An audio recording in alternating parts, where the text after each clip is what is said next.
మీరు బలమైన వాదనని క్షేత్రస్థాయిలో వినిపించుకుంటూనే ఈ ప్రాజెక్టులను పూర్తి చేసుకోవడానికి మన అందరం కూడా ముందుకు వెళ్ళాలి.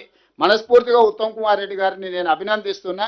రోజుకు 18 గంటలు, రాత్రి 4 వరకు 5 వరకు, ఎందుకంటే ఏ ఫైలు ఏ కాగితం ఏడుందో ఎవరికి తెలియదు. ఏ కాగితం వెనకాల ఏ కాగితం దాచిపెట్టిండో హరీష్ రావు, చంద్రశేఖరరావు అది తెలియదు. దాని వెనకంగా ముందలంగా ఇట్లా అడ్డం కూడా ఇప్పుడు పేపర్ చదివితే ఇట్లా చదువుతాం, లేకపోతే ఇట్లా చదువుతాం. కానీ చంద్రశేఖరరావు చేసిన దానికి ఇట్లా కూడా చదవాల్సి వస్తుంది. ఈడ కూడా మన కోడ్ పెట్టిండేమో అని. ఇట్లా 10 పేజీలు ఇట్లుంటే ఇట్లా కూడా రాయడానికి అవకాశం ఉంటుంది. చిన్నప్పుడు స్కూల్లో టెక్స్ట్ బుక్ మీద ఇట్లా పేరు రాసుకునేటోళ్ళం మనం. ఇప్పుడు ఇట్లా కూడా ఈ బండిల్ మీద ఇట్లా కూడా చదవాల్సి వస్తుంది ఉత్తమ్ కుమార్ రెడ్డి గారికి. ఇంత సంక్లిష్టంగా మార్చిండు చంద్రశేఖరరావు గారు, హరీష్ రావు గారు ఇద్దరే. 5 ఏళ్ళు హరీష్ రావు గారు మాత్రం ఉన్నాడు, 5 ఏళ్ళు చంద్రశేఖరరావు గారు మాత్రం ఉన్నాడు. నేను రాను, నేను మాట్లాడాను. మీ అసలు మీ స్థాయి ఎంత, మీ బిషాత్ ఎంత అని అట్లా మాట్లాడుతున్నారు వాళ్ళు.